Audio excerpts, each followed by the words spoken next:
ये जो है बजरंग दल के तो मैं डरता नहीं हूँ। मैं बाकसम में बजरंग दल से नहीं डरता, मैं डरता हूँ अल्लाह उसके रसूल से, समझ रहे। और मुझसे कोई गलती ना हो जाए अल्लाह के नजदीक और आप तमाम लोगों के नजदीक। मैं ना बजरंग दल से डरता, ना बीजेपी से, ना RSS से, समझ रहे हमारी बात को। तो इस बुनियाद पर यानी आने वाली ईद को हम लोग जो है वो खून से होली खेलेंगे या ऐलान किया था। लेकिन मैं कुर्बान जाऊं अपने भाई चंद्रशेखर आजाद पर, मैं कुर्बान जाऊं अपने भाई चंद्रशेखर आजाद के तमाम कार्यकर्ताओं पर। आपने देखा होगा और सोशल मीडिया पर बड़ी रफ्तार के साथ ये वीडियो भी वायरल हो रही है, हमारे नमाजियों के ऊपर किसी को आप फूल बरसाते हुए नहीं देखोगे सिवाय आजाद समाज पार्टी के अलावा। या आपने देखा होगा जहां पर भी नमाज हो रही है तो वहां पर जो आजाद समाज पार्टी के जितने भी कार्यकर्ता हैं, भीम आर्मी के जितने भी कार्यकर्ता हैं, उनके हाथों में फूलों की ढली है और एक हाथ से फूल बरसाते चले जा रहे हैं। जो पार्टी फूल बरसा सकती है तो ये बदलाव वो पत्थर बरसा सकती है क्या किसी के ऊपर? वो कभी पत्थर नहीं बरसा सकती है।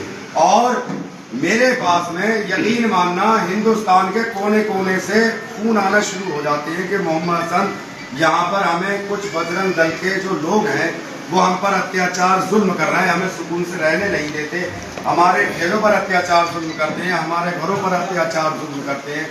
मतलब पूरे भारत की बात बता रहे हो, ये यकीन मानना ये सच्चाई है, बिल्कुल सच्चाई है ये। तो मैं उन तमाम लोगों तक भी एक थोड़ा सा सबक देने की मैं कोशिश करता हूँ कि आप कोई भी डरने की कोशिश ना करें, कोई भी ना डरे, किसी तरह का कोई खौफ हो वो अपने दिल से निकाल दें। आप कहीं पर भी अपना ठेला लगाते हो, किसी भी जगह आपका अगर मकान है तो आप अपने मकानों के कोनों पर, अपने मकानों पे के कोनों पर बाबा भीमराव अंबेडकर साहब का आप लोग झंडा लगाओ। जब हम कांग्रेस का झंडा लगा सकते हैं, समाजवादी का झंडा लगा सकते हैं, बीजेपी का झंडा लगा सकते हैं, जिन बाबा भीमराव अंबेडकर साहब ने, उनके खूबसूरत हाथों ने, उनके प्यारे कलम ने इतना खूबसूरत कानून लिखा, बात तो हम उनका झंडा अपने घरों पर क्यों नहीं लगा सकते? हम अपने ठेलों पर वो झंडे क्यों नहीं लगा सकते? तो मैं तमाम कौम तक भी ये बात पहुंचाने की मैं कोशिश करता हूँ।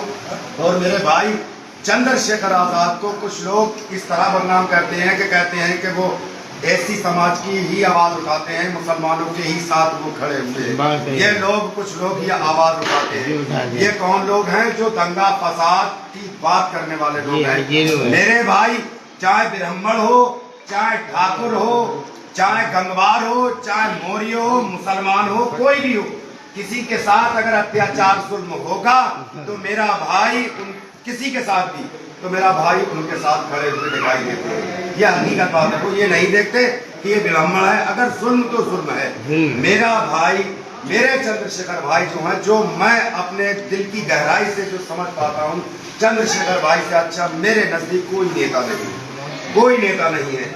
मैं सारे जितने भी मेरे भारत के अंदर जितनी भी मुस्लिम आवाम है, जितनी भी ऐसी आवाम है, जितने भी हिंदू मुसलमान सिख ईसाई जितने भी हैं भारत के अंदर, इस मुल्क को अगर खूबसूरत बनाना है, इस मुल्क को चमत्कार बनाना है, इस मुल्क को सारे मुल्क से बेहतर अगर बनाना है तो भाई चंद्रशेखर आजाद को आप लोगों को चुनना पड़ेगा। मेरा भाई कोई अमीर नहीं।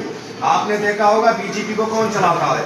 बीजेपी को कौन चलाता है? कंपनी चलाती है। बीजेपी को चलाने वाली कंपनियां हैं। बीजेपी के पास जो पैसा आता है, ये बड़े बड़े सेठों से पैसा आता है, वो चलाती है बीजेपी को।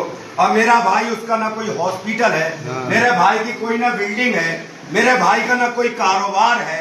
जब मेरे भाई को जरूरत पड़ती है तुम औरों से 100-50 रुपए लेके संघर्ष कर रहे हैं। जो आदमी चंदा लेकर तुम्हारे लिए लड़ता हो यार, वो जुल्म कैसे कर सकता है?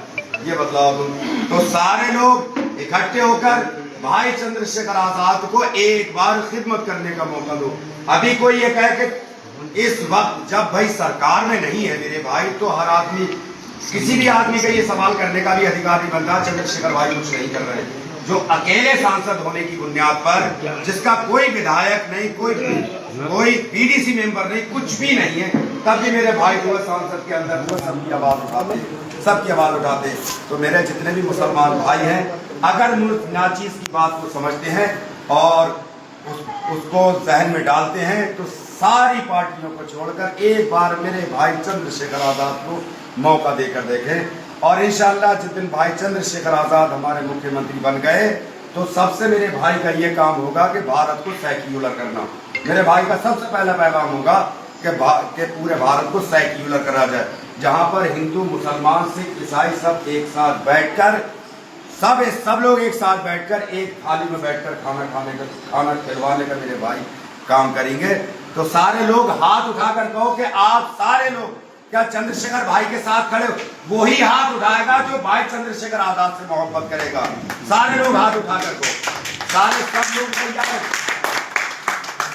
आप लोग यहाँ से हटके, यहाँ तो जो लोग थे 100, 50, 200 जितने भी लोग यहाँ पर आए हैं, आपकी जिम्मेदारी ये बनती है कि आप अपने घरों पर जाकर जहां जहां तुम्हारी रिश्तेदारी है, जिन जिन लोगों से आप लोगों के ताल्लुकात हैं, भाई चंद्रशेखर आजाद के उस दिन सबसे ज्यादा वफादार कहलाओगे कि भाई के लिए आप सपोर्ट करोगे।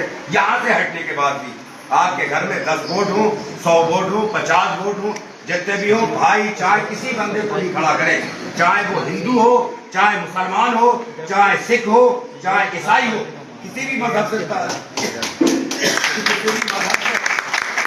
ताल्लुक रखने वाला बंदा हो, लेकिन आप लोग उनकी मदद करोगे। ये नहीं देखोगे कि ये हिंदू है या मुसलमान है, बढ़ चढ़ करके आप उसको वोट दोगे। ये आप लोगों ने वादा किया है और सच्चे दिल से वादा किया है, ठीक है। मेरे बोलने में कस्दन किसी भी तरह से अगर कोई खामी कोई गलती हो गई हो,